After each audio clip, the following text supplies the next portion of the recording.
Well, this month we got our stated meeting, and then we're doing like a EA degree once a week for 2 weeks, and then we'll hit a fellowcraft degree probably that same week of the second EA degree, and then you know DDGM visit next month. So we're gonna practice for that. Busy, busy. Yeah, I can't wait to practice for the DDGM visit as secretary. Yeah, I hear that's pretty hard to do as a secretary when a DDGM visits. So I know it. It's tough. It's tough. yeah, it seems It's going. So who's the William on William's iPhone? Is that William Batters? That's William Martin or Billy Martin. I'm with Roy City Lodge. Oh, okay. Fixing to turn How in my are you? EA. I'm good. Good. Okay, so you need to turn in your EA work. Is that what you said? I'll be turning it in this Thursday. Oh, nice, nice. Congratulations. Outstanding. That's good to know. So I don't, say too much. Well, really, I shouldn't say too much anyways, but well, good, good. No, my work. I don't know why you would act like that. You dillweed, you didn't write a research paper. You you still can't write research papers. hmm See spot run. it was titled "How to Use AI in Masonic Research Paper." Yeah, that's what it is. How to use AI to be a teacher in today's world. Uh, yeah. Uh-huh. I wouldn't say that too loud. You realize you're on air, right? And if just one, oh yeah. Oh my God, are you kidding me? Wow. Wow, that's just depressing.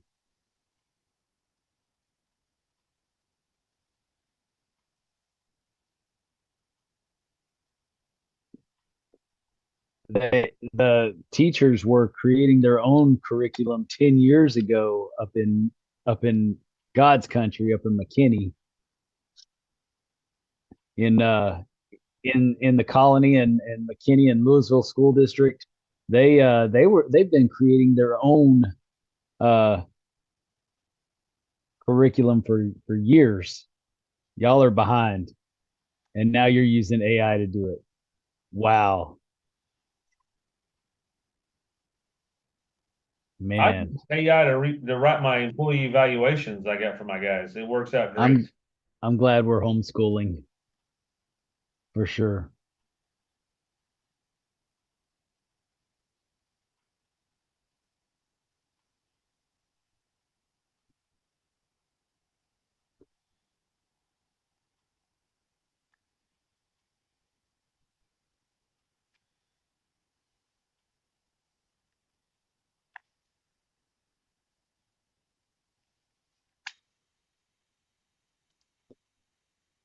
And that's exactly what's wrong with the school system. The teachers are watching South Park. That's It, it's funny. About a year, I would say probably about a year and a half ago, I was just up late one night, just dorking around with Chat GPT. It hadn't been out for I don't know, whatever, however long. Anyway, so I said, okay, write a Masonic initiation ritual, just to just to see what it would spit out, and it wrote something.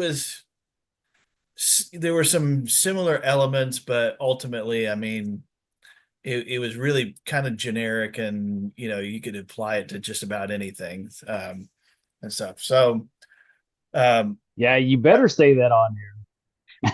Right, yeah. So probably about maybe I guess it's probably been 4 or 5 months ago now. So I went back and I thought, okay, well now it's had time to kind of improve or learn or whatever, supposedly it does. So I told it to do the same thing. And it came back and said, it's inappropriate for us to write a ritual because these it wasn't just specifically Masonic, but these organizations are for their members. But suddenly these are for their members only, and it's inappropriate to attempt to write a ritual. I thought, wow, that's Nice. yeah, it's like it actually it's starting to put some guardrails on some of the stuff that they're trying to do. And so anyway, I just thought that was interesting.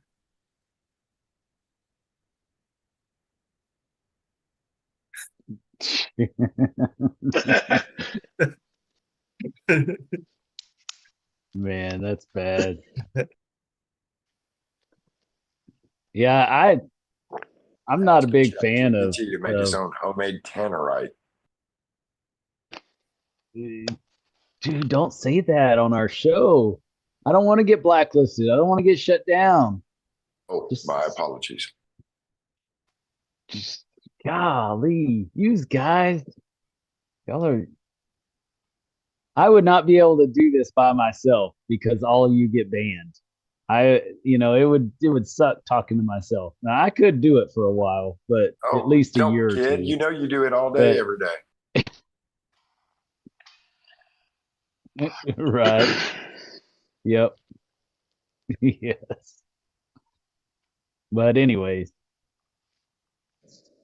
let's do that instead of how to cheat systems. That's actually there is nothing further from Masonic principles than using something like ChatGPT, because we are all about moral and ethical values and the character of a man. And if you're using artificial means to create content outside of how do I want to word that? Because I've used it to draw pictures, but I've never used it to actually write something for me. I feel like that's plagiarism. If you're not creating your own content with your own thoughts, then that's not, in my opinion, that's a blurred line.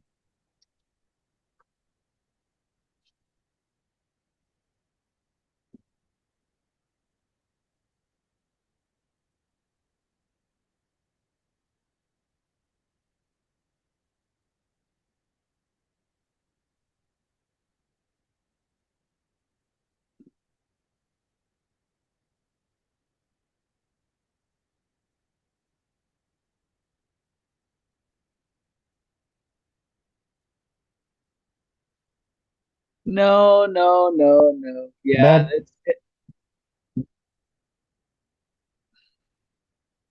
that is not making up shit. No, that is not making up shit. That's actually drawing pictures. That's drawing pictures of. No, that's I gotta agree drawing with Justin on pictures. this one.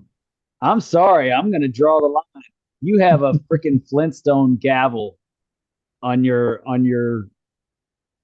at your station. I have the coolest gavel in So District don't 36, you and you know so I don't do. you talk to me about, I'm going to side with Justin on this.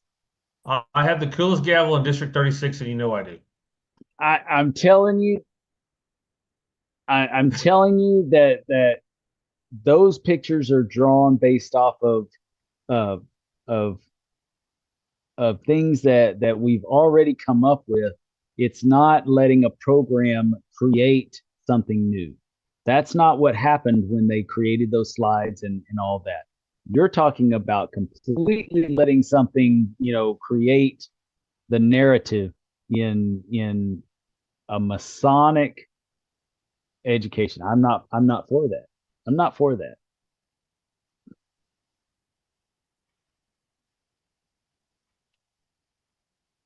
I think people that use ChatGPT are tools. Wow. Yes, you heard it. You heard it first here, folks. William, I'm glad you were able to join this show so you could see what a real Mason looks like. I know that your worshipful master is a real Mason and he doesn't pull that kind of crap. But I'm sorry for the rest of the guys here. I got you. Not all the rest of the guys. I should take that back too. That's terrible.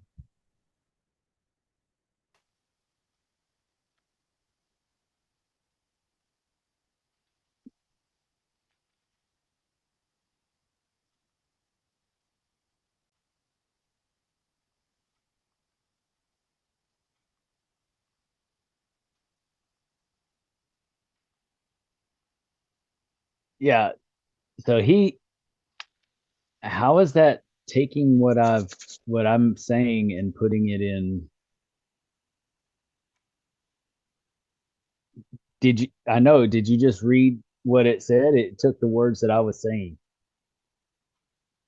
Blurred lines, blurred lines. And I know that's what I was thinking. That must have been the reason. But I remember Dan Best. He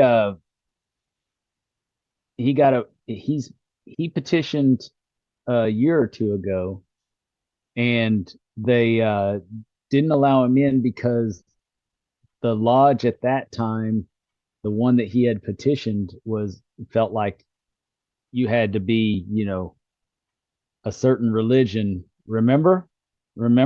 And so he's finally able to get back in there and do it. And way to go, Dan. That's awesome that you stuck it out and you're getting in there because not all brothers are like that to where they believe that you have to have a certain religion.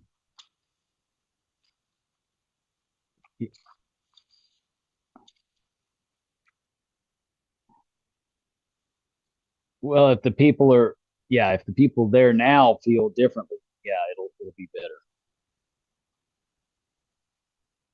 I saw a post. Speaking of, did you see that post on the Norse pagan um,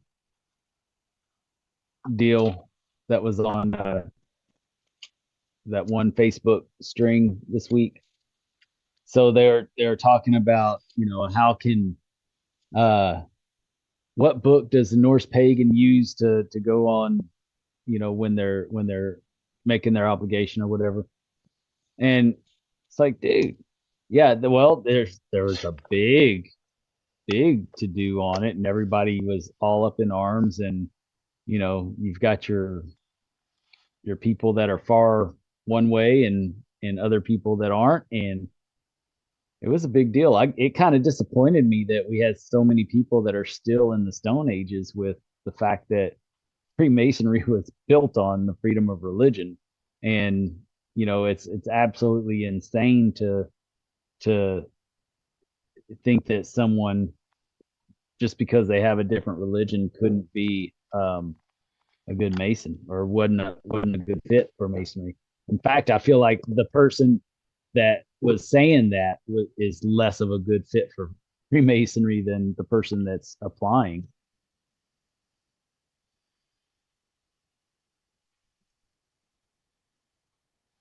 Joe Biden thing. Oh, made him a yeah.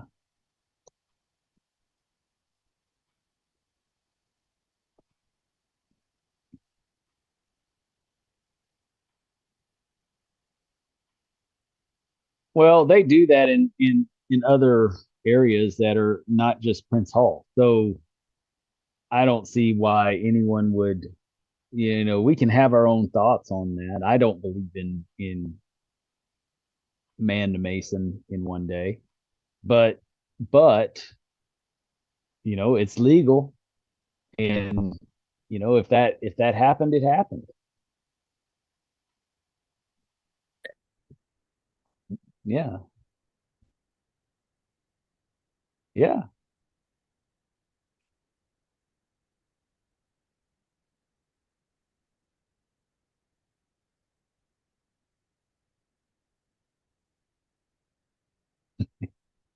Well, Right. and for us, it actually was just it's almost irrelevant because we don't actually recognize that particular Grand Lodge. We're not in what do they call it? Whatever. We don't that. recognize them. Yes. Yeah, so it's kind of like, okay, so they did it. Doesn't doesn't affect you unless Biden shows up at your lodge. I mean, I mean, maybe then you check, but beyond that, I mean, it's kind of like, great, who cares? Doesn't make a difference to us. So, Godspeed. Have fun with it. So,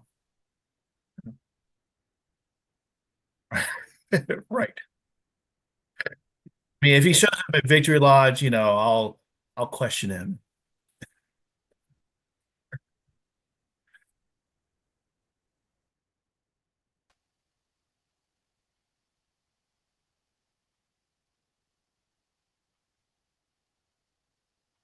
Yeah. Yeah. That might throw up a red flag. All we need is $5,000. These are our meeting times. It doesn't matter if you show up or not. Just yeah. Yeah, you get the badge. Yeah, exactly. I will add one thing. Joe Biden was allegedly some kind of big Catholic too, and that has some repercussions on his end too. So, Yeah. because they might excommunicate him or whatever for being a Freemason. I think at his age, I mean, does it really matter? I mean, Yeah. when I'm that old, I'm not going to give two shits what I already don't give two shits what anybody else thinks about me. When I get that old, it's really going to be a problem. You'll definitely want me to be out of the fraternity by then because I will definitely be that past master. Yeah.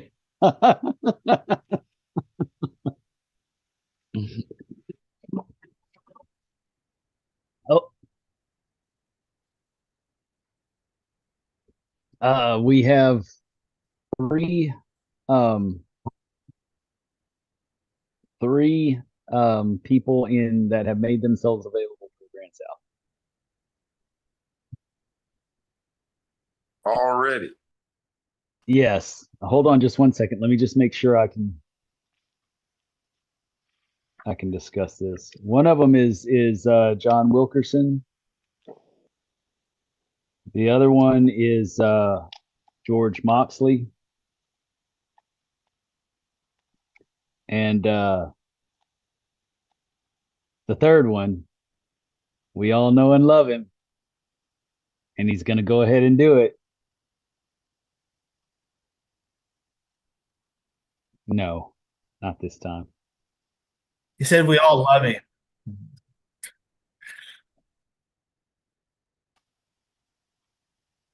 Well, you should show up at the Grandmasters Conference in Harlingen and you'll find out.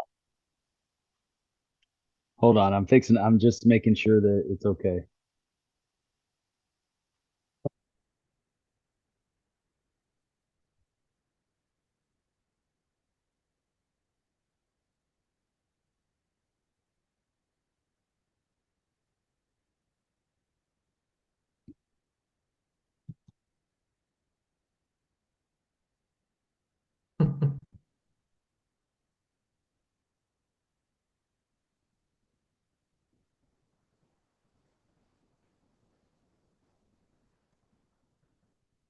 Well, I can tell you in District 36, we're gonna be pretty busy the next 2 months. We got a lot of stuff going on. Yeah, we've got Victoria's got a Valentine's Day dinner next weekend, and then we got a forum in Victoria after that with Bratwurst Peters. And then we've got to start planning for our Grand Lodge visit for the end of March for the Phantom Memorial wreath laying and reenactment. So yeah. No, we got a lot. No, so we got a lot of stuff going on between that and a couple of fundraisers and things we're doing. So pretty busy.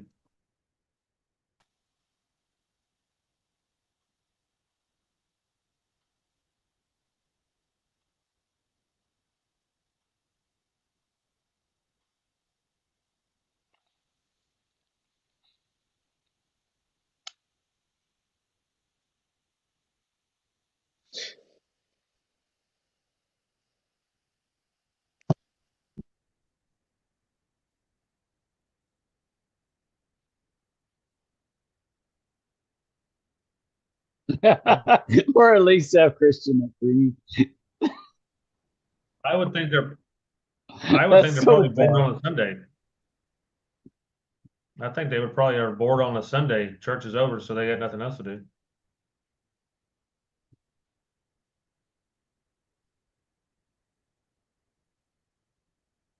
You heathens. Dang it. I want.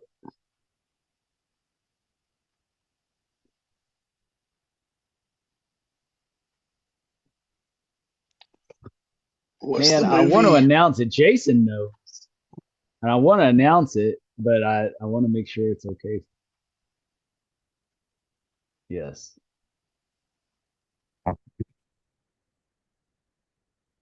Or read my lips.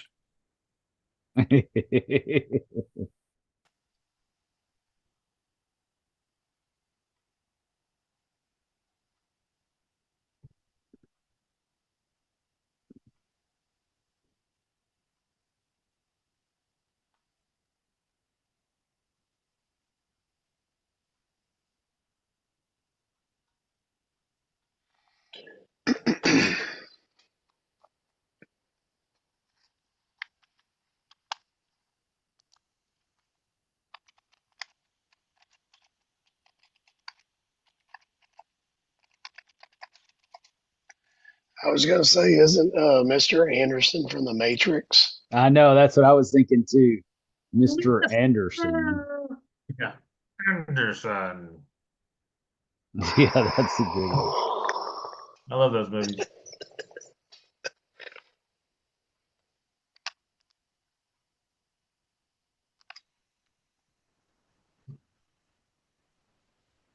Yeah, the first one's good. The second one's I like the third one better, and the last one they had, the one that just came out a few years ago is pretty good. But yeah, Okay, so the first one, man, it just blew me away. I had to go outside and smoke a cigarette and just sit and think about things for a while because of all the hermetic symbolism that was going on in that first movie. Would you like to know now? I got the okay. So Absolutely. No, let me So say at it. Let me the- say it. so kidding. at the beginning of as soon as Grand Lodge was over, we did have a candidate that made himself available. And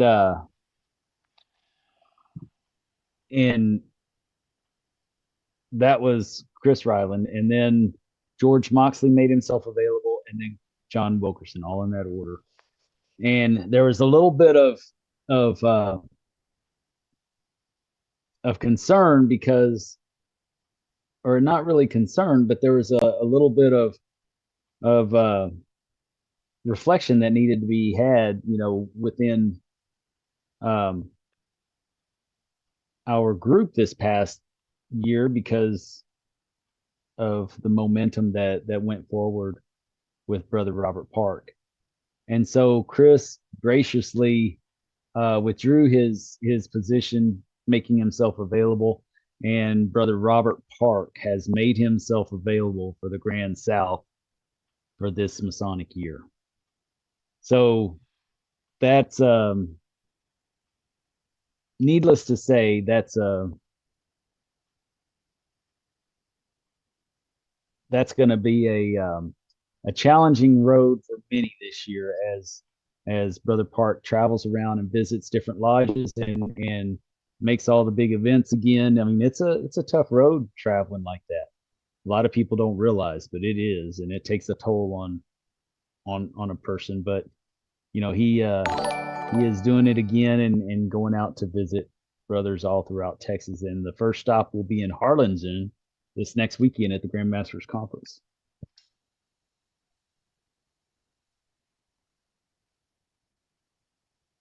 Dennis, are you going to Harlingen then? I cannot, and I will tell you about it tomorrow.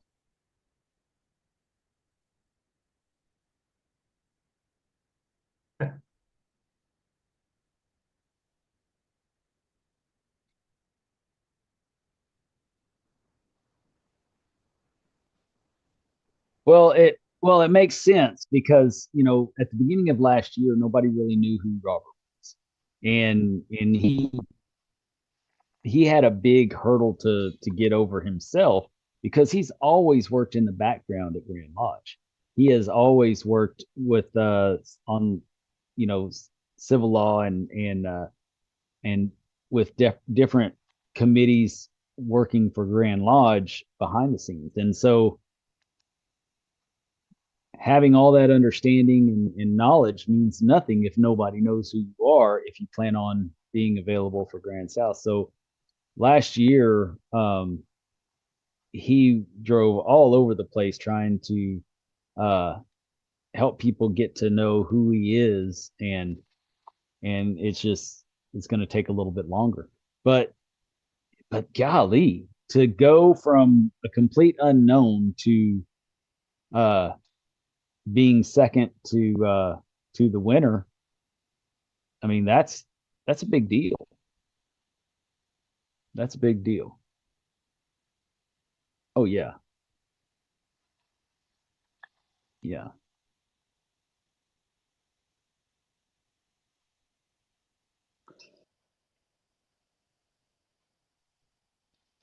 Yeah, no, I was gonna say, at the grand communication when Robert got up there to talk about the civil law committee, and he gave props to the civil law committee for all they do. There's somebody on the show tonight with us that I was standing next to, and he was like, "I have never seen that," but he got the whole room to give a standing ovation to the civil law committee, which is this guy said he'd never seen that happen before. Yep. Yep. So that was pretty neat. I mean, that is. I mean, and that's the kind of person he is. He wants everybody to, he wants to celebrate the people that are working their tails off day in and day out for Freemasonry, and not just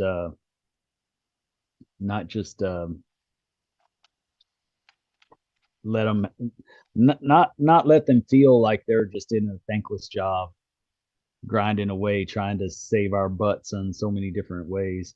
And it's not just civil law. There's all kinds of committees that do the exact same thing. I mean, they're working hard for our fraternity, and they just don't get the and I don't know that everybody does it for recognition, but they don't get the appreciation that they should get.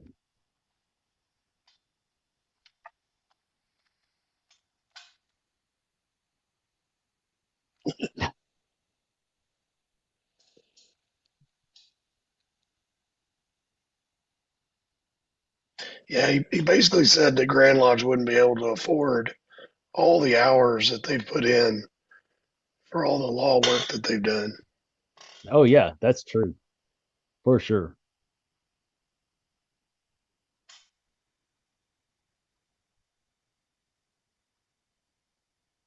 Yeah.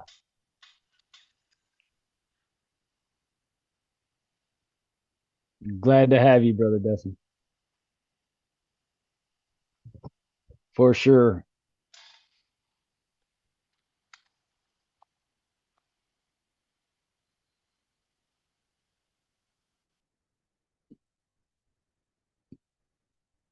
Right. So yeah, you'll see us, out and about, helping him in his travels. Yeah. Out and about. Out and about.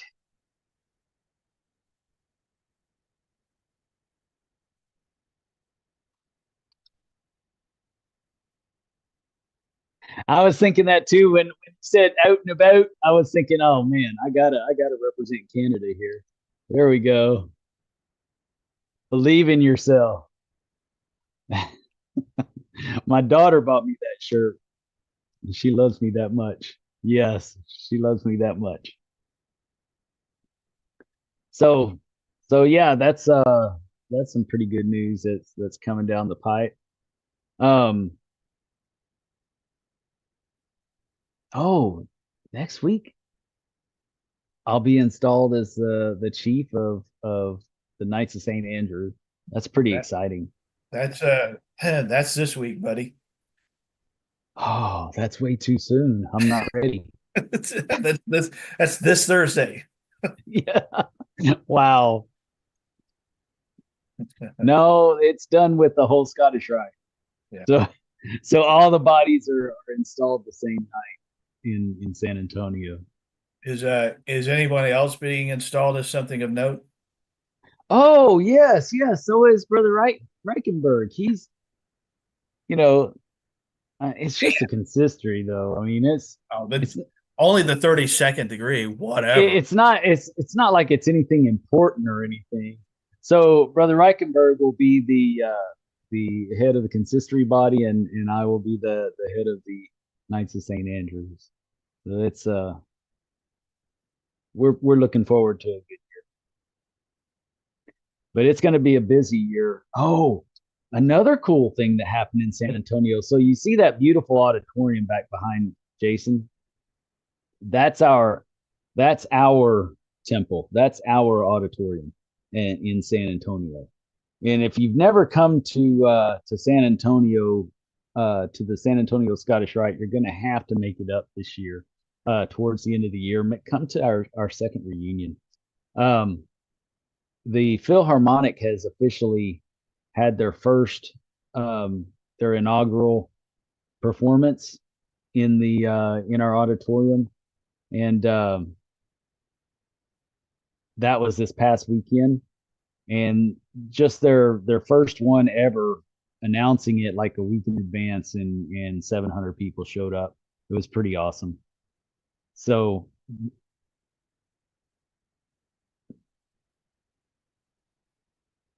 almost, yeah, yeah.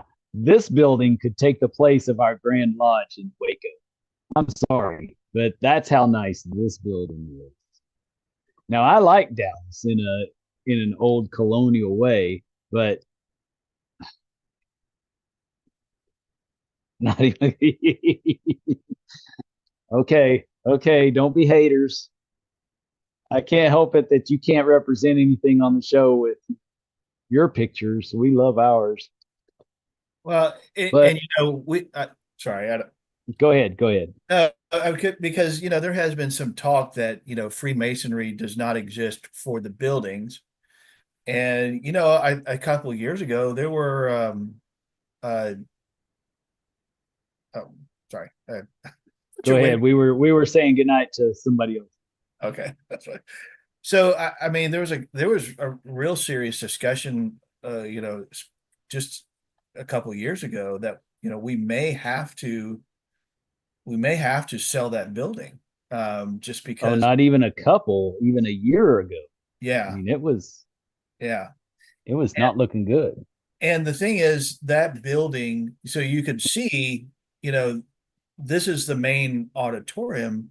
Um, the whole building was not intended to solely be a Scottish Rite only building. The intention of the building was to be a, a a venue center and cultural center for San Antonio. And the problem was, over the years, through mismanagement and not seeing the bigger picture, and trying to remain Piss control of poor decisions. poor decisions, and all that kind of stuff. That No, it was piss poor, Jason, not just right, poor. right. They were piss poor decisions. There's a big difference. Yeah. But the idea was that the Scottish Rite had really kind of got it down to where it was for a lot of guys, like, this was just for us. Like, this entire building this massive complex was just for us. And it was like, you know what, once we got some leadership in there that had the vision to say, you know what, this is not just for us, this was meant to be for the community. And once that kind of fell into place, and then, you know, happenstance with the Philharmonic getting kicked out of a couple of other venues and all this kind of stuff. But had we not had the right leaders in place that had that long-term vision, it could have been just another bungled missed opportunity. And, you know, we would have been even worse shape and stuff. So, you know, you gotta give credit to our current library and museum board, that when this opportunity came up, that they didn't just, you know, keep them at arm's length and say, well, you know, we want to, you know, this is Well, and our- who was most integral in facilitating those talks as well? I think it was Not just the board. no, it was specific. I was trying to say it without saying it, but it was Robert Park. Honestly. Yeah, I mean, a lot of you this want forward thinking.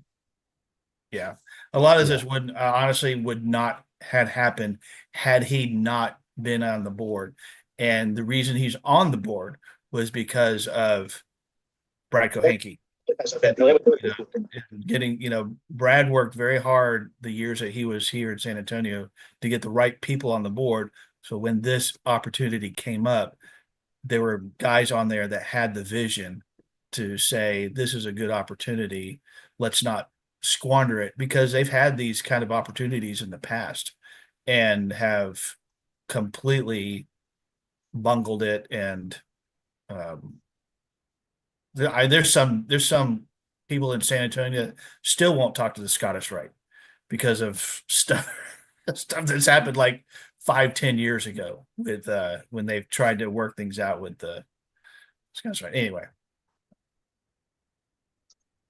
I know I'm proud. I'm very proud of our Scottish Rite. No, I wouldn't say really low. No. he was making a joke.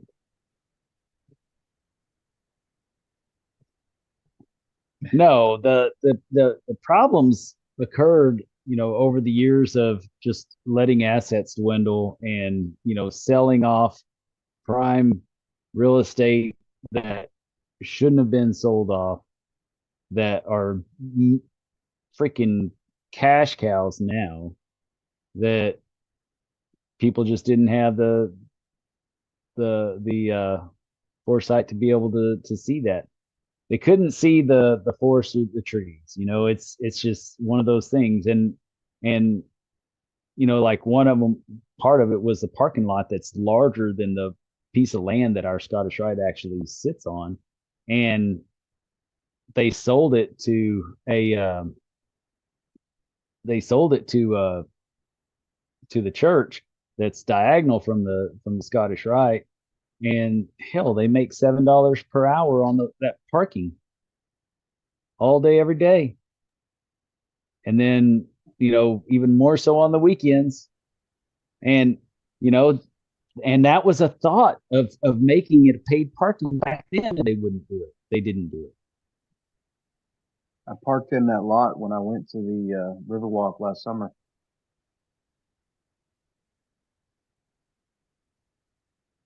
Yeah. Yeah.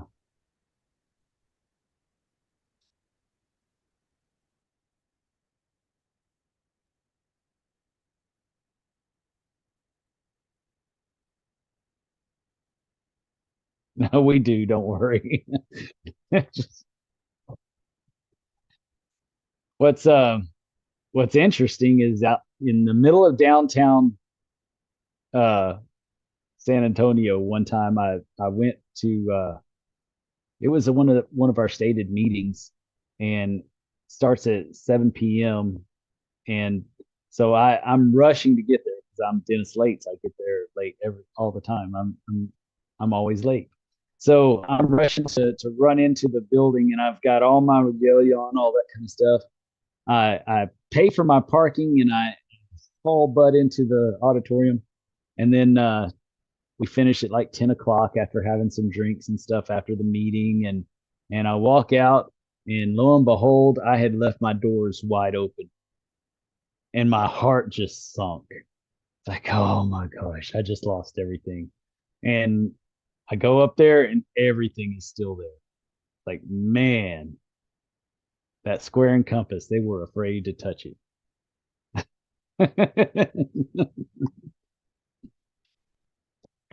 It's the Illuminati. It's a trap.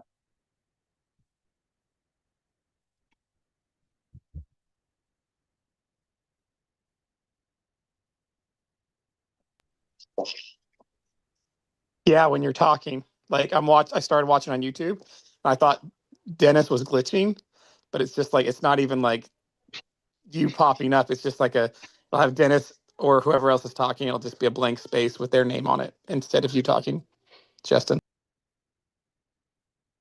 Huh. Probably. Always trying to do something different. And, it's probably that Chat GPT crap that you got on your computer messing up our live stream. Because of the matrix. Dennis is glitching because of the matrix is what's happening. That's exactly right. Well, based on some of the comments I've seen so far on your YouTube channel, you might need to hire a third person to just.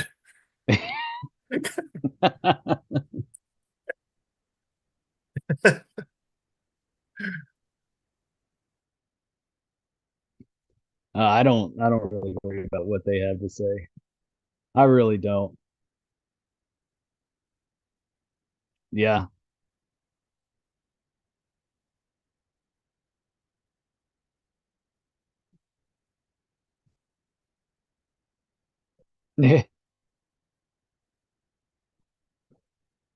Right.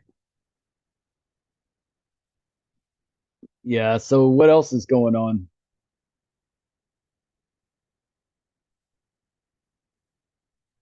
Oh, wow. Okay. So we have a reunion coming up in March. All right. Go ahead, Jason. What you got? Well, I just I wanted to kind of relate it was a very interesting conversation because as most of you've seen, I'm pretty open on Facebook about what the York Rite and in Seguin and Victory Lodge are doing. We have a guest speaker at everything. I think I've got Dennis coming like 3 more times or something like that. So,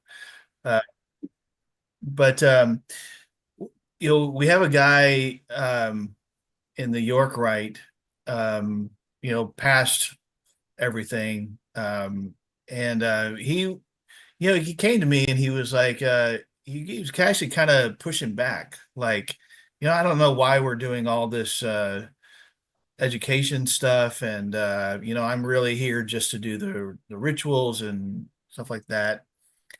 And I was like, well, at that time, I just kind of talked with him a little bit about it, but I didn't worry too much about it. Well, later, at our last York Rite meeting, we had a guy that had demitted and had come back. And we had an education program. And after the meeting, he said, well, he's like, wow, when I was in this, 20, 30 years ago, there was never any attempt to explain what the rituals mean, what the symbolism means, what all this means. And I said, look, we've been trying to rebuild. And the thing is, we got to give these guys something to come back to, because it's not enough to just initiate a bunch of people. Like, if they got to find value in this, they got to be able to have something to take time once a month to come out to. And so, we're really trying to delve deep into all the lessons and stuff like that.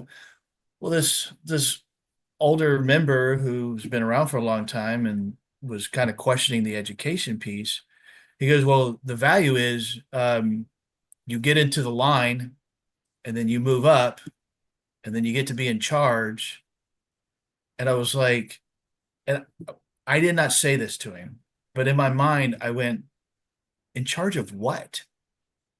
Like, well, what is it you're in charge of? Okay, you're the most excellent high priest of the chapter, and all you do is open and close.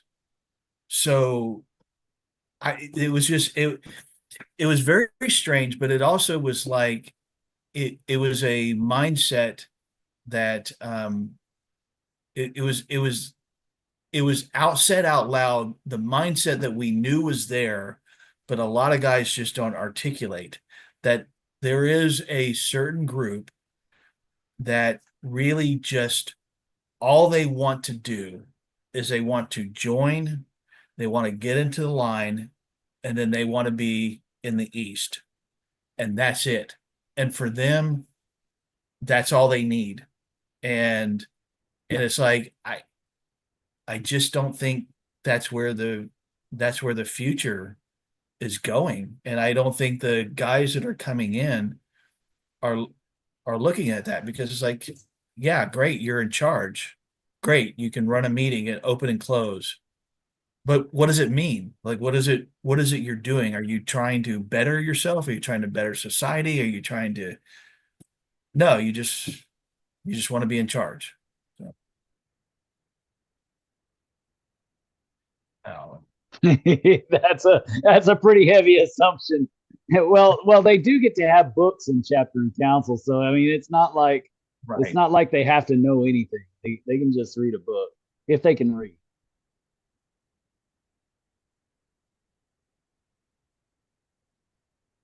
yeah, right.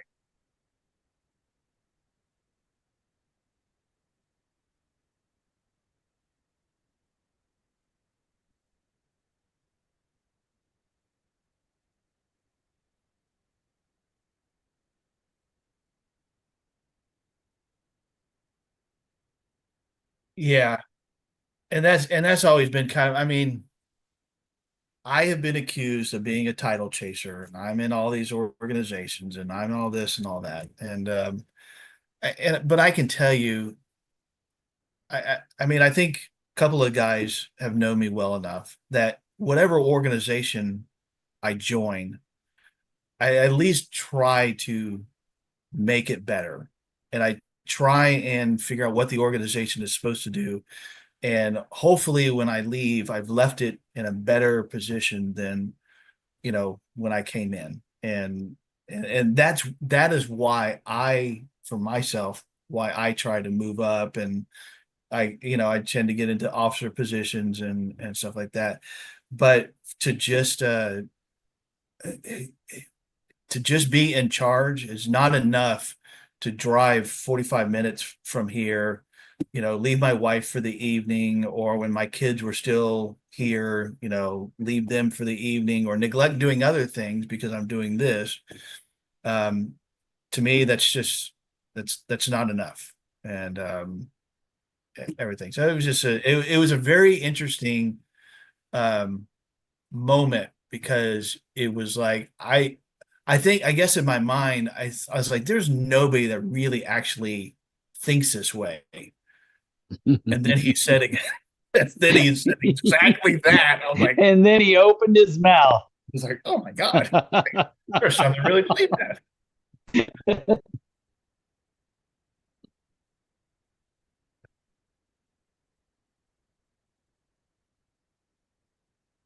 Well,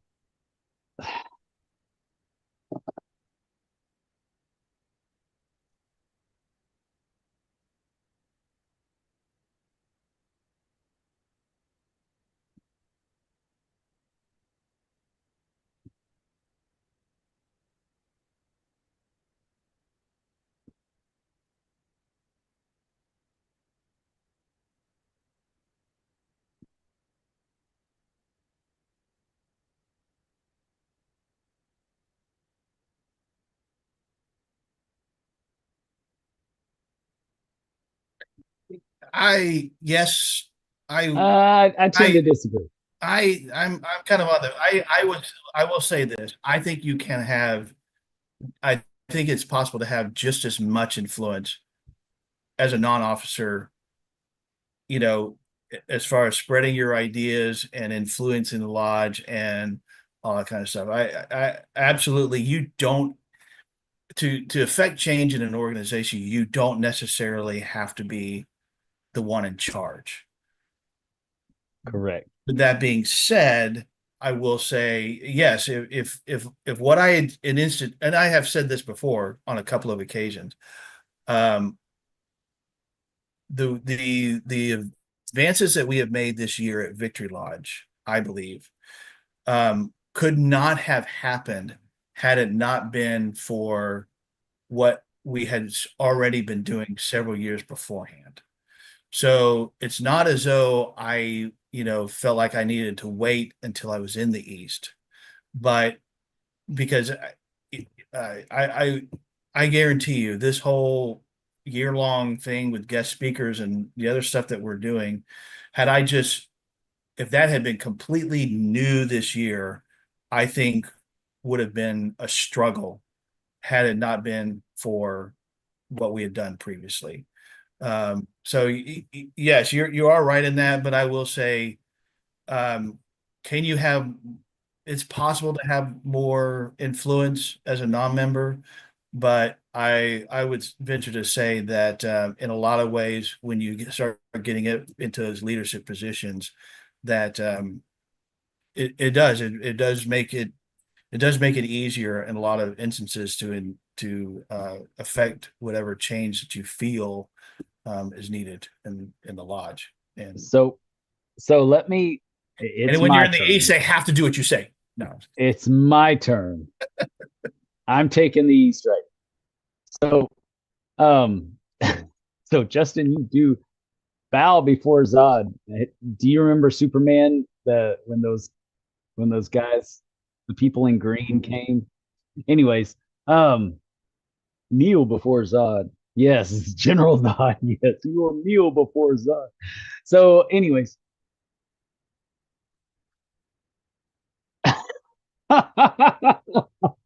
That's awesome.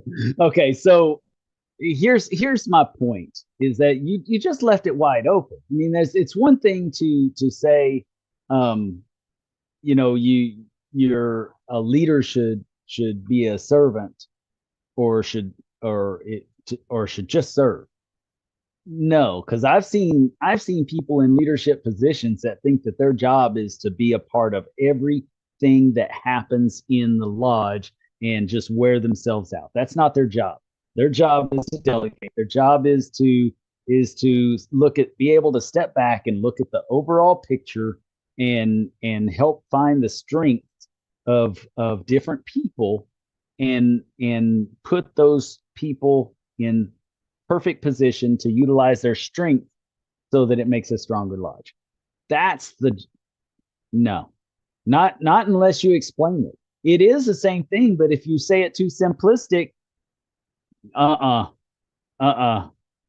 you weren't gonna explain. You just sat there and said, okay, could you elaborate what you mean?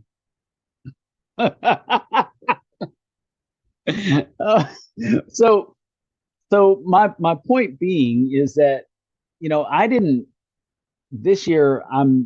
We're gonna have a Zoom meeting tomorrow night. In fact, I need to email that out so everybody knows. We're gonna have a Zoom meeting tomorrow night with the Knights of St. And that way I can talk about the big picture that I've been looking at. Because there's a lot of things that I didn't want to step on anybody's toes in their year. Typically you want to have some continuity with your leadership, and that way it tends to, instead of being great and then going stale and then being great again, instead of having that roller coaster, you have a steady upward climb in your organization. However, sometimes that continuity you have to step back and let somebody be their own style leader and not, force a certain thing on them. we've got some ideas this year between me and the past chief, or the junior past chief that's fixing to go out. Some ideas to show continuity, and then I'm utilizing. I'm actually utilizing the strengths of Jason as a mentorship role for a newer position on an initiative that I'd like to see go forward in a shift of our culture for the KSA. And so if I were to try to implement all the different things that I'd like to see happen on my own, then we would fall flat.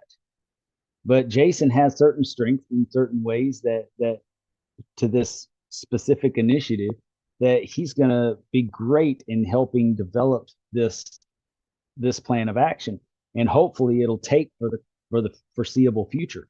And it's really piggybacking on what he had started 2 years ago that really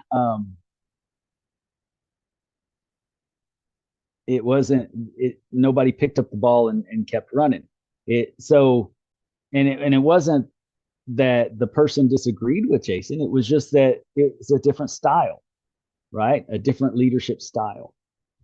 But I think that being a servant leader is like Jason said, leaving it better than you found it.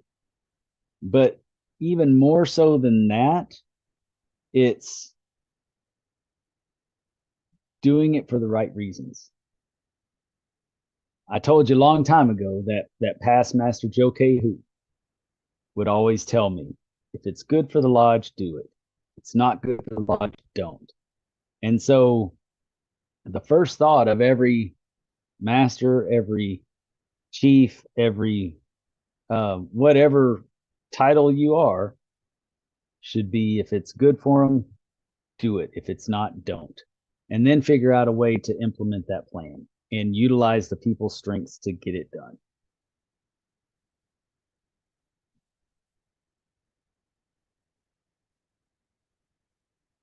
Yeah, you look pretty disturbed.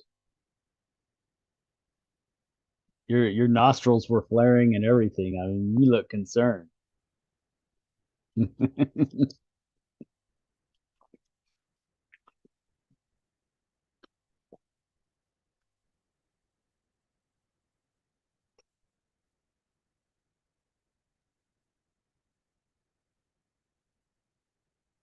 Not if they're not recognized by the grand jurisdiction that you're in.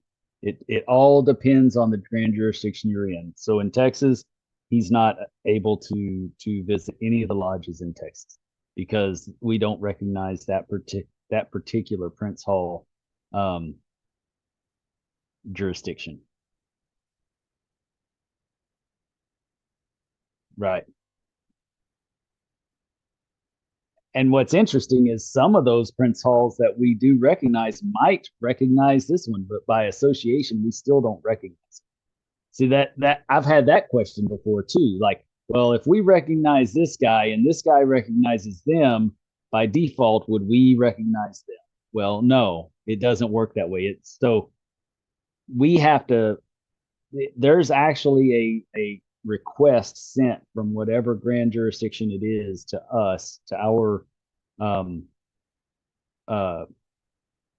relations committee. It's a request to be recognized, and there's a formal process that you go through. In fact, we stopped recognizing some lodges in Russia now, after Pete Norman gave his I think it's his farewell talk from being on the fraternal relations committee for so long, which kind of disturbs me. I really want him to get back in there, and I really want to have a talk with him and say, you just cut it out. You stop it. You were in the right place for you. We need you there.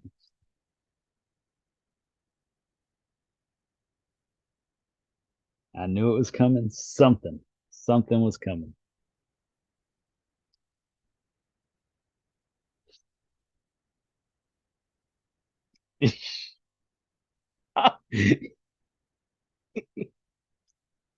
Okay. And see, that's the lack of vision that I have. I have a lack of vision, or I would see this by now and I would not say, so I am not a very good leader. I would see this crap before I ever said anything. I would realize, nope, I'm feeding the beast. I'm not going to do that anymore. I'm going to go to Codependence Anonymous.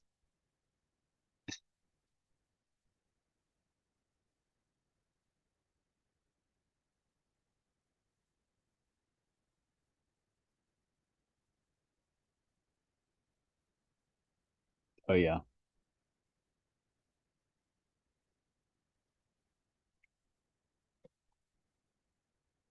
And even and and even when even with the big initiations of York Rite that they're doing now, that's all fine and dandy. But when it comes to the monthly meetings, it's usually an extension of the Blue Lodge that it's in. So whatever the culture is of that Blue Lodge, that's what you're going to see in your York Rite in a lot of cases.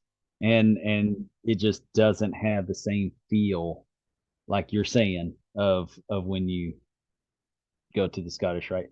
Now, and I'm a York Rite member. Don't get me wrong. I am a York Rite member, but it's definitely a different feel. I've been a York Rite member longer than I've been a Scottish Rite member.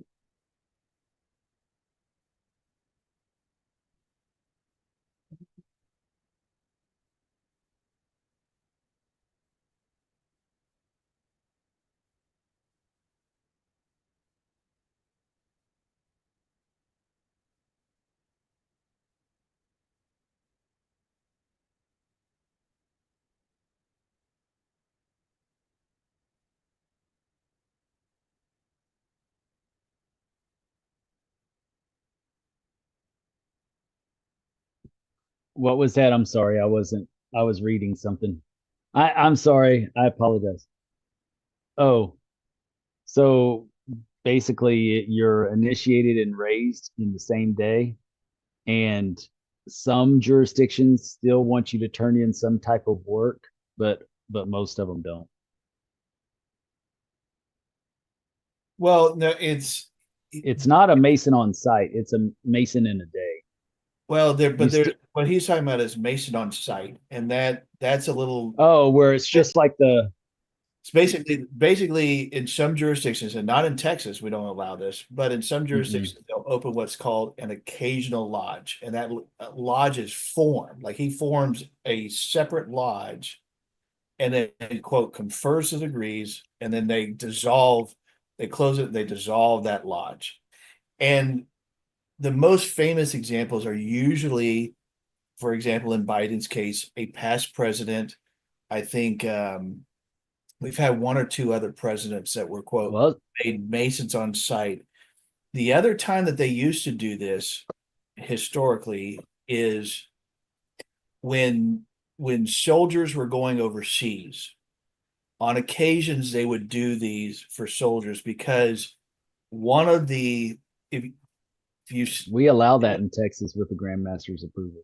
right. So what'll happen is, and a lot of times they would do this in the past. They don't do this so much now, but especially at the first part of last century, there were a lot of guys that basically didn't know where they were going to be buried. And so you saw a proliferation of these. That's where you see a lot of these fraternal cemeteries, like Woodsmen of the World, Masons, Oddfellows. They have all the and the Elks. It all has. Name So, your animal club here. but it was a big deal because they they wanted some place that they knew when if they were killed overseas, and when they came back, that their bodies weren't either in limbo or they didn't know what was going to happen with them. So they at least knew that their funeral would be taken care of. Their families would, a lot of time in some organizations, had a small kind of life insurance policy that went along with it or something like that. Masonically, that we never really have done the insurance part of it, but as far as like last funeral rites and all that kind of stuff. So they would make Masons on site, when they're going overseas and then come back. And yeah, it's generally a grandmaster's prerogative, and yeah, exactly. Poof, you're a Mason. That's basically.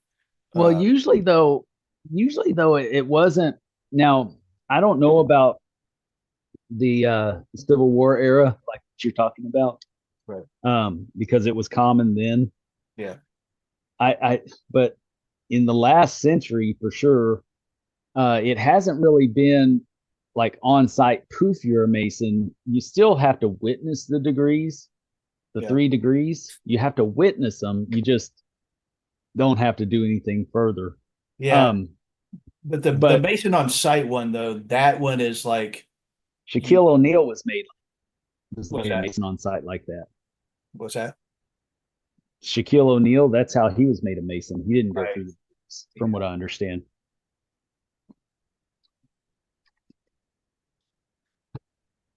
What we need to do is get Pete Norman on here, and he can explain every bit of it to every extent. But you did a good job, Jason. You're right. Mostly.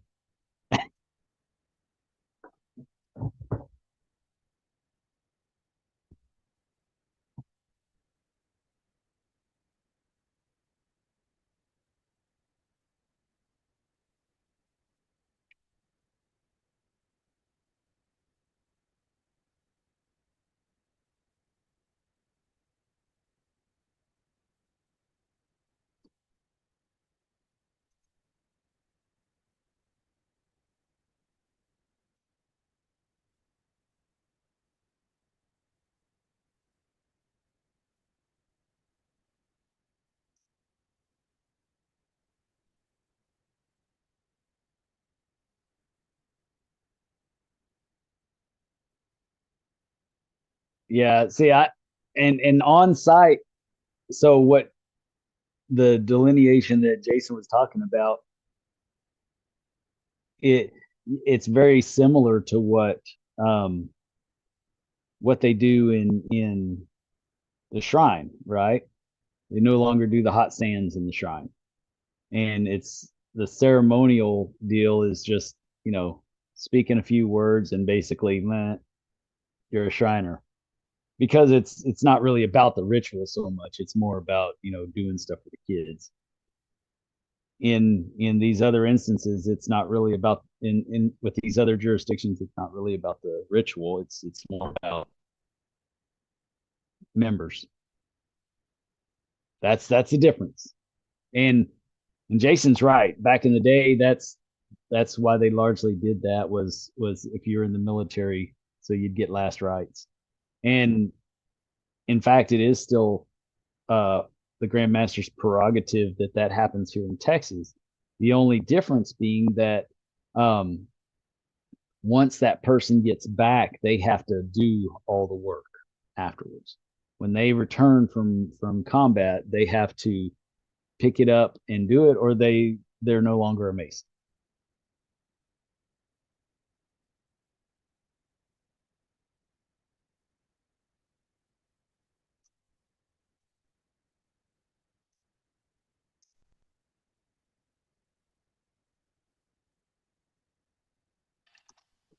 Yeah. So there was the discussion about the worshipful master being a servant leader or delegating, the duties out to your lodge, which would be good leadership if you can get the guys to do the things you need them to do the things that you want to do or that you have planned.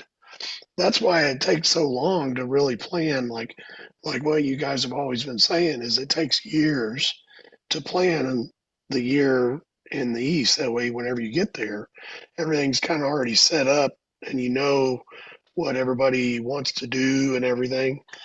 I didn't have a whole lot of time. I've only been a Mason for 3 years. It was really hard for you.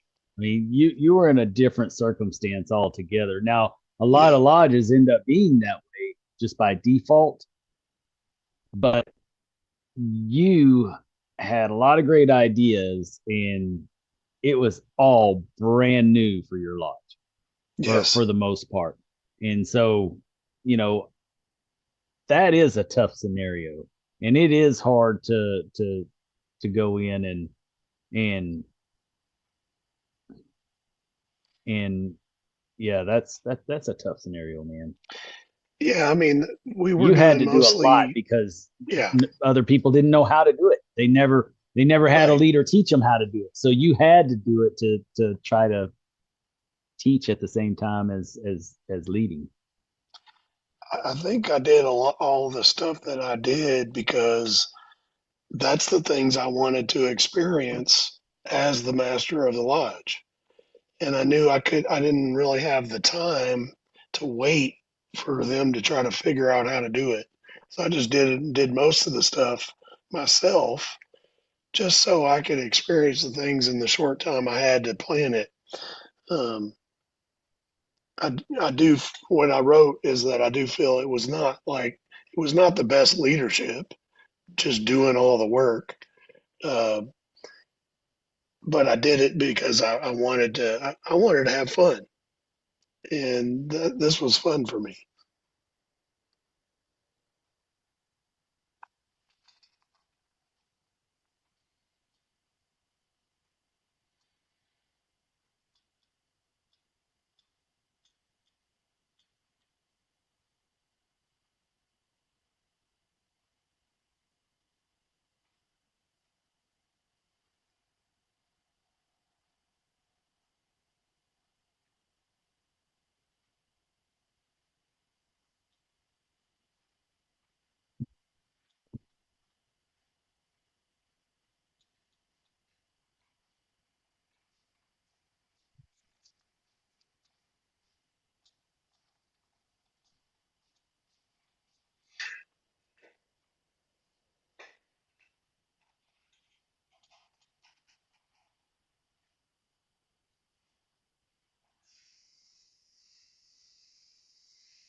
Well, I was actually fixing. Well, I was just going to clarify something as well, based off of what he said and why I had the statement that I did. So hurry up, youngster, because I was going to do the same thing.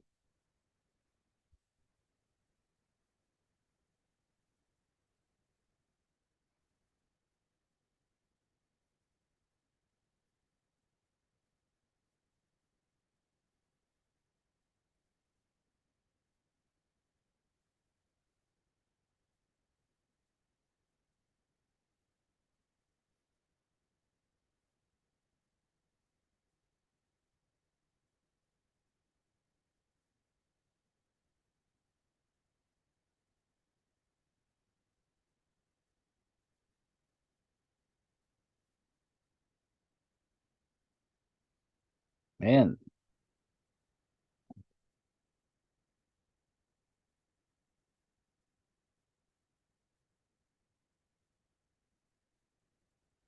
that's a pretty good metaphor there for a millennial. Oh, okay. That's what took you so long. You were waiting for it to come up. So yeah, and I was gonna say, there's a lot of people that are real good at looking busy or staying busy. And and everybody praises them for being the servant that they are, but that doesn't mean that they're being. In your situation, you were trying to lead by example, whereas I have seen leaders that, I thought were going to be excellent leaders, but they ended up just doing all the work, and they ended up doing all the work themselves instead of, being willing to tell people what to do, or to ask people, or to try to delegate. They just did it all themselves because they didn't know how. Whereas I remember you wrote a plan. You had an idea. You tried to get the buy-in. You did all the things that you should have done to get the lodge prepared for your year.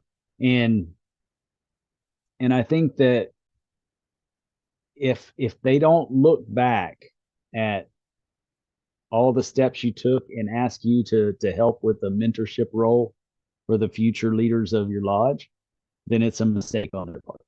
Because I think that you took the right steps to give them the opportunity to step up.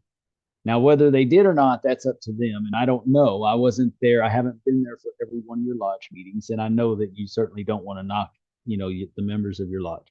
But I do know that you had a plan that involved them. And that's the difference between just a servant and a servant leader. You had a plan, but it involved them. And you just wanted to help them get there. And oh no, I know you are. I know you weren't.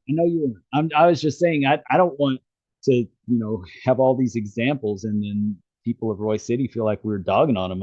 We're definitely not doing that. And that's a beautiful lodge, guys. If y'all have never been, y'all need to go. I mean, Roy City's a beautiful lodge. But I wanted, well, he's gone now. I wanted your young EA to see, you got some good stuff going on there. It's just going to take some time to build it up. Yeah, he told me he had to get off because he got to work early. But yeah, no, I mean, did you tell him you don't know what working early is? Yeah. No, so my senior warden year, you actually helped me do when we got started with the vision and mission statement, and you helped me put that together. I had a broad idea that I put together and like said, "Hey guys, this is what I have in mind," and they were like, "Yeah, we like that." And I said, "But I'm going to work on it a little bit." And then I got with you, and you helped me kind of refine my generic words into something more articulate, and helped me put together an actual like vision and mission statement, and like our duty to God, our country, our neighbor, ourself, all this stuff. We actually put it on our website, and we all voted on it. I read it all in lodge and was like, "Hey, that was prior to being installed as worshipful master." So I laid the groundwork of what I wanted to do by, helping that put that together with the lodge. So I thought that's what we wanted to do, but I don't think that they were quite ready for the things I had in mind, really. Well, sometimes it's a lot more labor intensive than what they think it's going to be. Yeah. Or they might have thought that you were just going to run with it all yourself and they weren't going to have to do anything.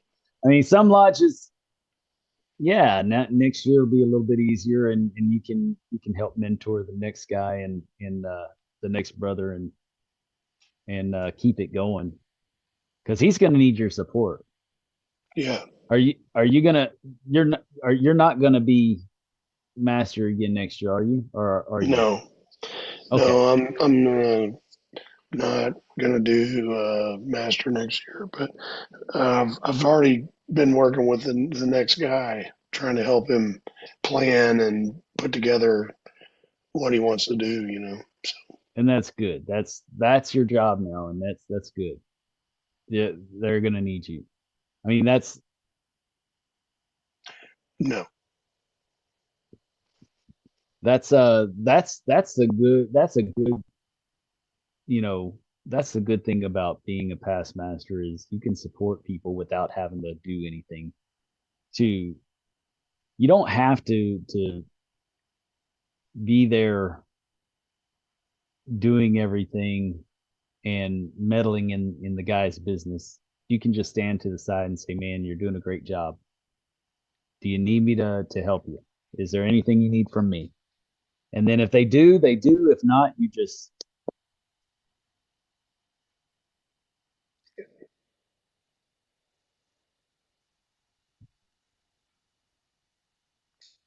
Esoteric, the internal. man, that was so fun. You had so many people there. That was a big deal. Yeah. That for the first time ever having anything like that. Good gosh, that was awesome.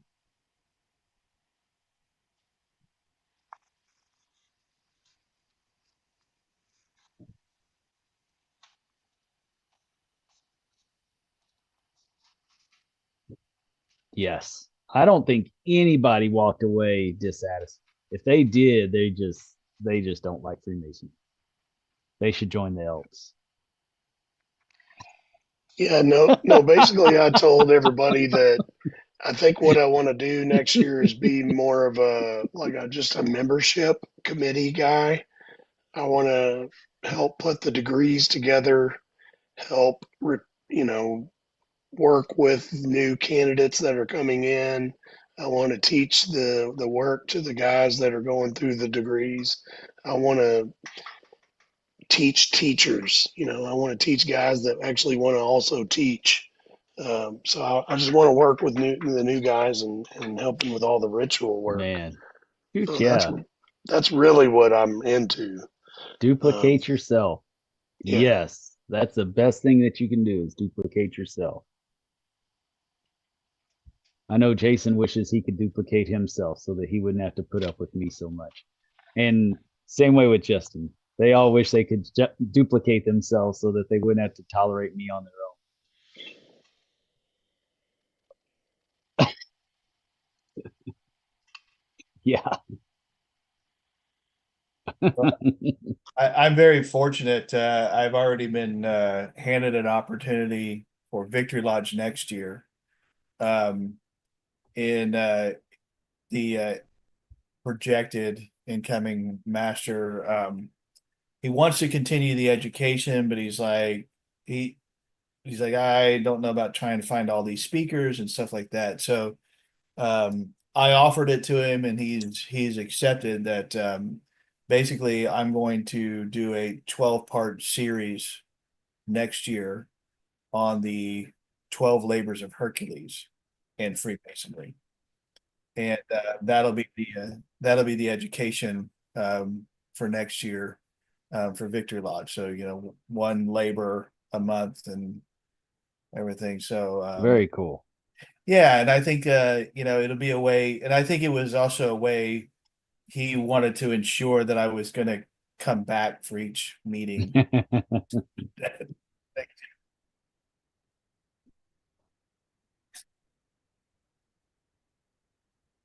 Yes. Yes. There's a lot of simple. It's basically an initiation rite, going all the way up through, and everything. If you really, you gotta really read, like the thing is there's like 5 or 6 different versions of the stories. So you kind of have to read through not every single one of them, but read through several different ones and then kind of match it up with what we do in masonry and how those correspond and stuff like that. And there's a lot of right. Well, and that's what started me down this path is because it would get mentioned as like, you got the 12 apostles and the 12 signs and the 12 labors of Hercules. And I finally was like, whoa, whoa, whoa, why do you keep mentioning this? And so I was like started looking into it, and I was like, wow, this is actually pretty interesting on what actually actually corresponds in a lot of ways. You know,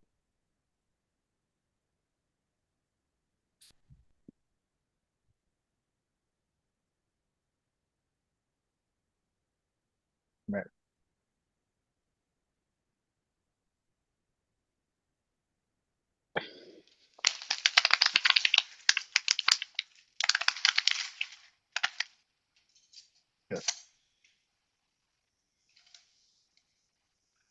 that's witchcraft. Don't be talking about no witchcraft with baby Jesus.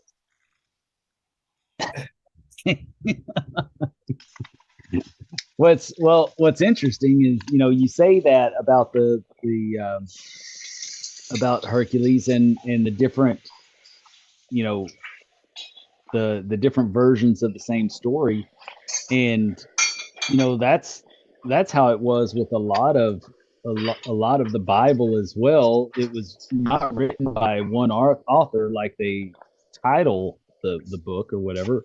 It's written by many authors that contribute to that, and they know that because of the different dialect and different writing and whatnot that's used in the original texts.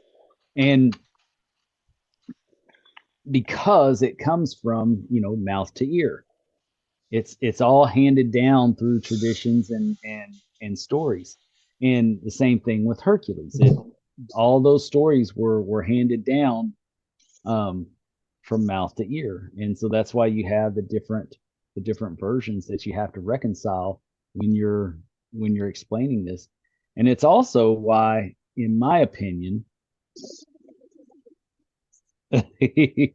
it's also in my opinion why we need to study more, and don't just study one book of faith. We have to study different books to understand the big picture and the reality of what the culture was in the area when that storyline derived, where that derived from.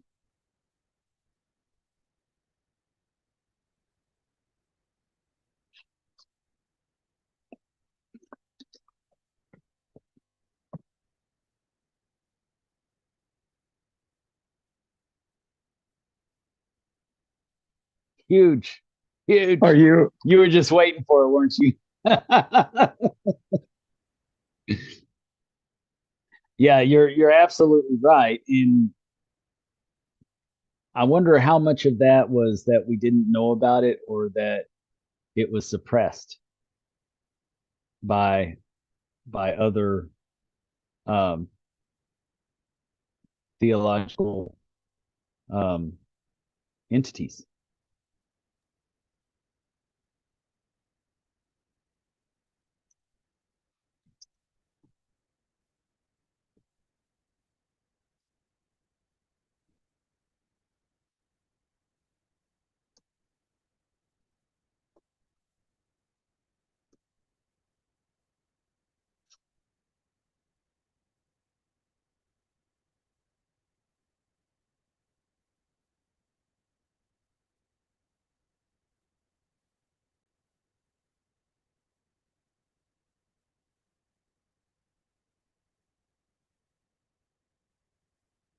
They changed the yeah. Yeah. Yes. It's like the secret identity.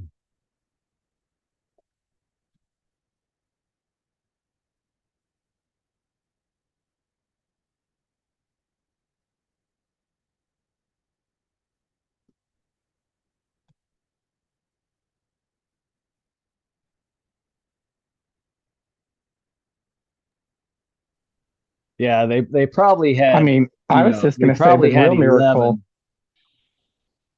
the real miracle is that Jesus had 12 close friends in his 30s. Let's be honest.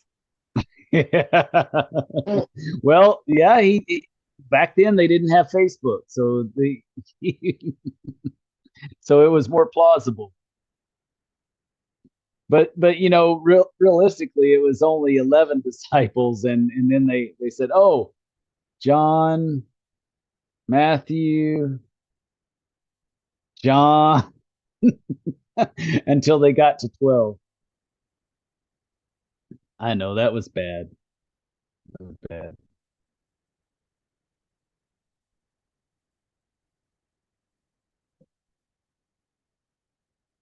Mary Magdalene.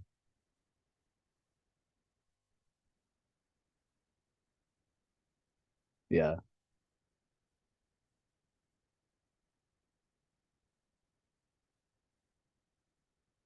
Well, I mean, you see the parable about, feeding the 5,000.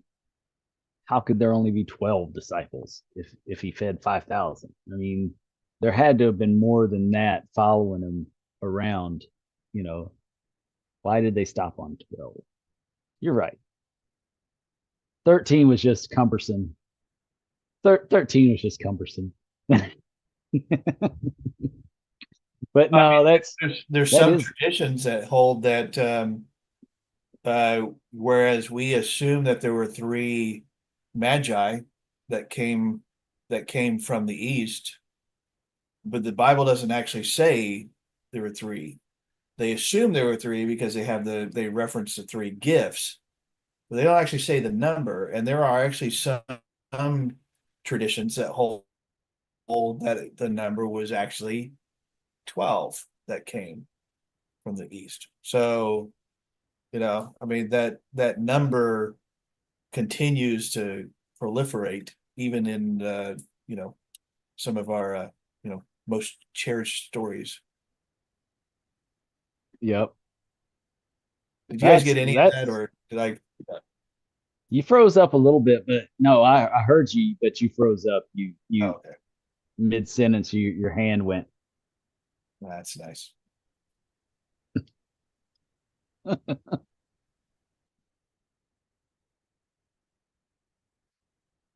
Oh. Oh.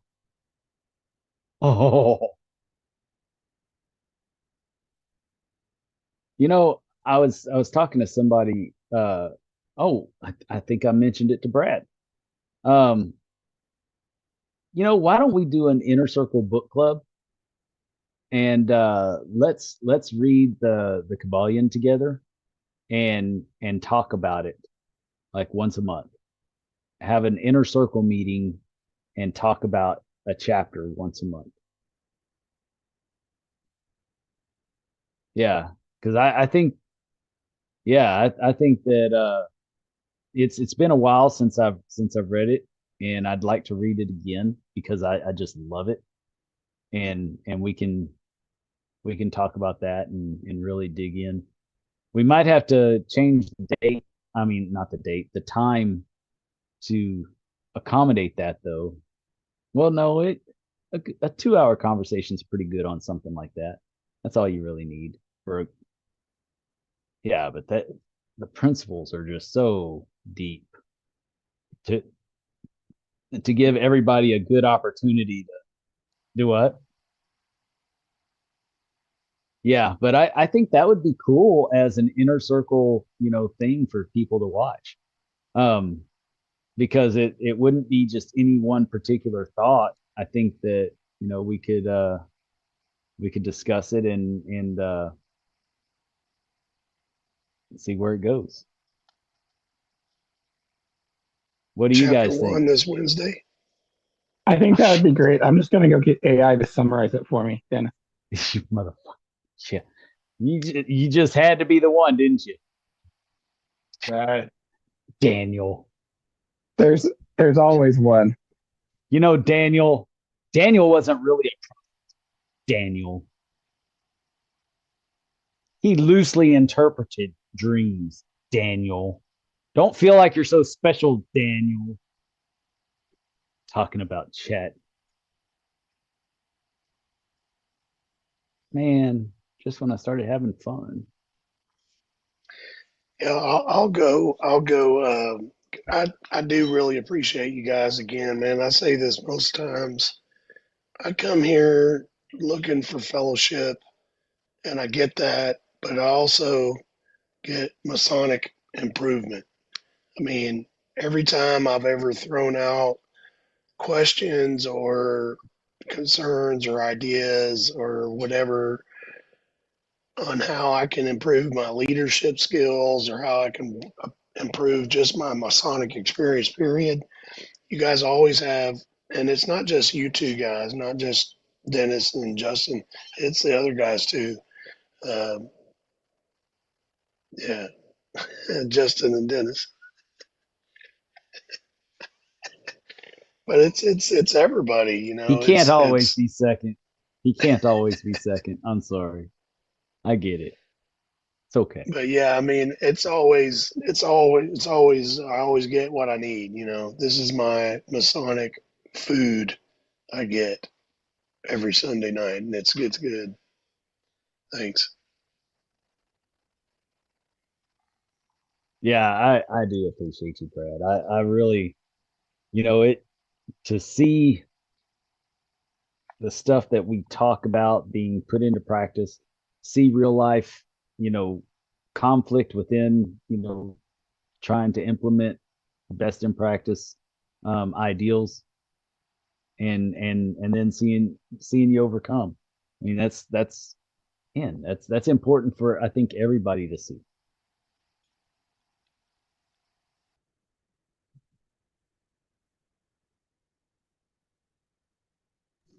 Daniel wimped out. Chat You GPT know, isn't fast enough for him. I said I didn't in the I've talked enough tonight. I'm good. I was just gonna say I was messaging Brad privately, and it's great to see his journey um to the east and as I think about my future journey in masonry, what has he overcome, what challenges he faced and what you guys talk about here, right? What is best in class for a lodge, things like that. I know there's a lot of different ideas thrown around, but it's always great food for thought and thinking about, what really does improvement look like? What does really best in class look like? What does um, leadership truly look like? It's not just going to the east and saying we're going to do it because this is my way and this is my year. It's getting long-term buy-in from your lodge. So thank y'all always for that.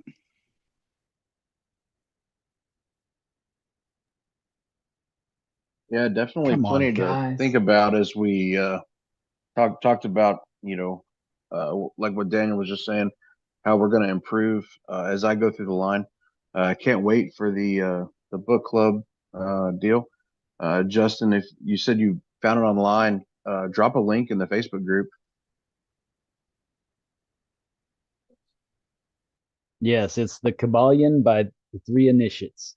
So if any of you listeners out there are interested in getting in on this and talking some hermetic principles and stuff like that with us, that's largely what that book is about. It is what the book is about, and so um, and we can talk about how we can apply that to our lives and our thoughts and even commonalities um, with things that we've learned today in physics that prove to be true and can be exemplified to where it's easy to understand. That's one of my favorite parts of the discussions is connecting those dots. You know, when I was younger, I wouldn't have been able to do a book like that. I just, well, I read books like that, but I really didn't comprehend them like I comprehend them today. And the reason why is because we know so much more today than we did back then. And also I'm able to connect those dots today where I wasn't able to back then. So I'm really excited about this. I'm excited that we're going to do this as an inner circle and offer that to our inner circle members.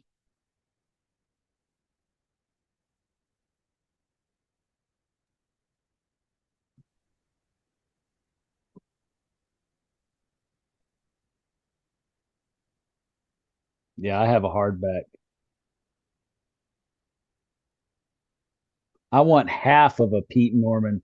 Yeah, I want half of a Pete Norman library someday.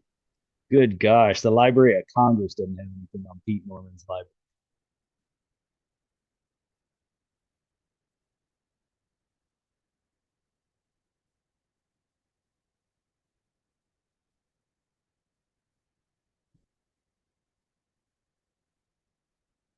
No, that's too soon. I mean, this isn't a check your box thing. This is we need a full month to read and digest. Yeah, once a month, do discussion.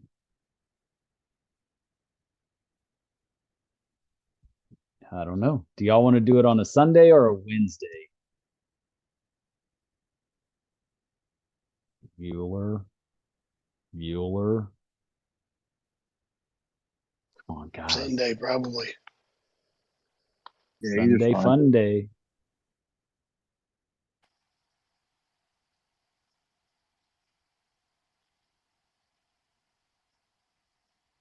Okay. Yeah, that'd be good.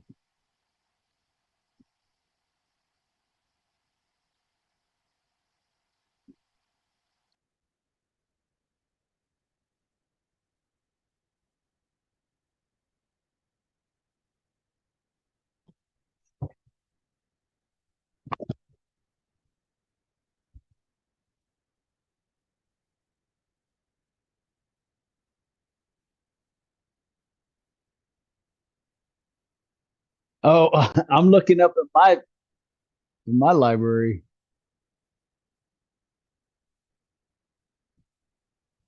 Whoa.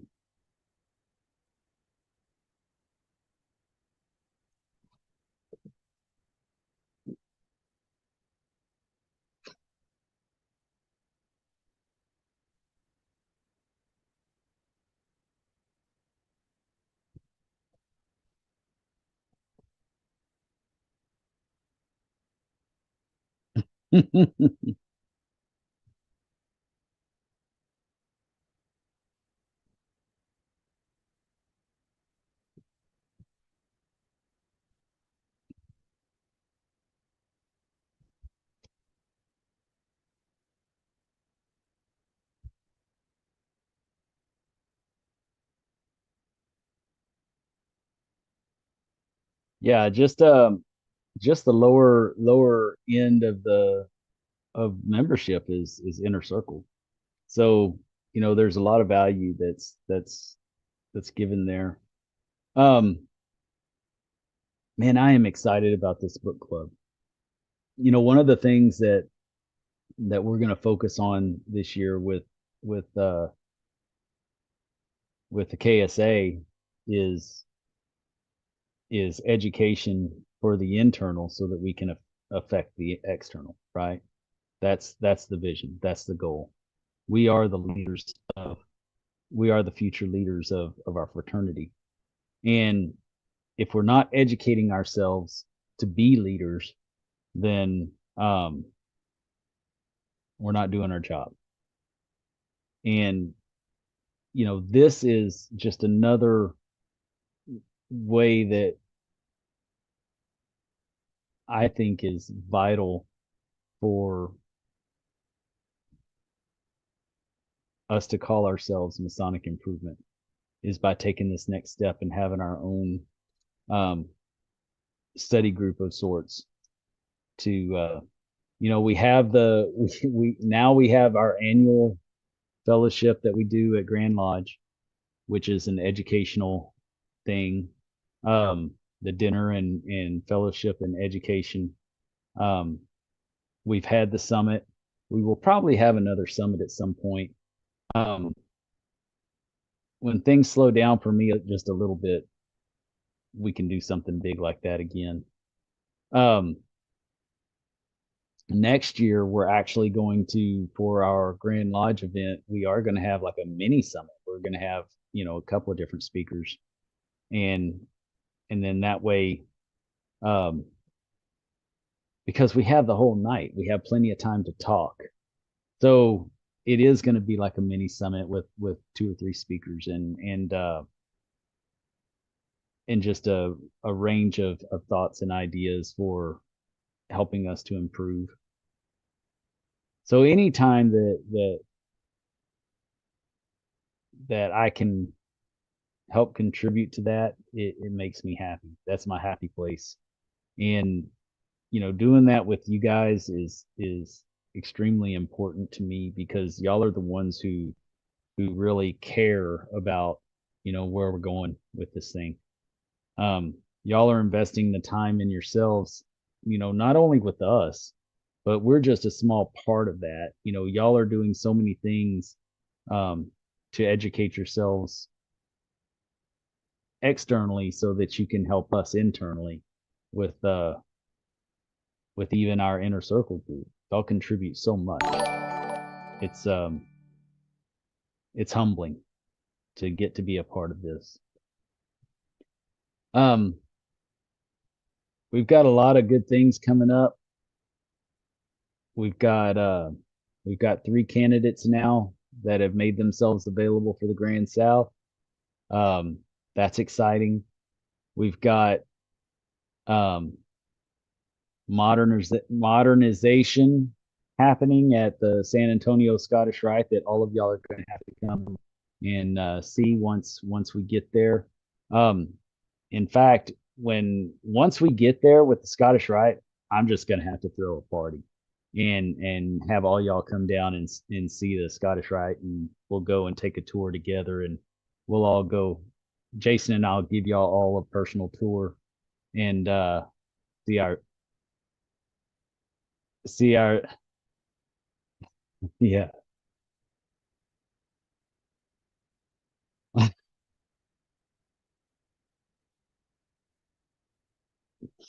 Oh my gosh.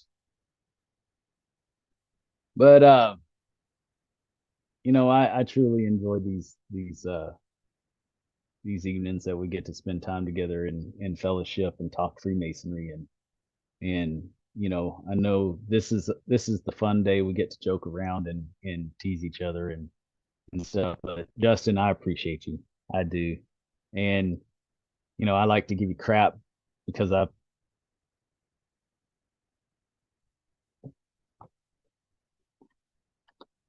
want to keep you sharp. I want to keep you sharp. But before I digress too much, brothers, thank you. We appreciate you. I can't wait for our first edition of the book club and the Inner Circle Book Club. And for all you brothers out there, if you want to join us, please do. The more the merrier. Otherwise, keep it between the points.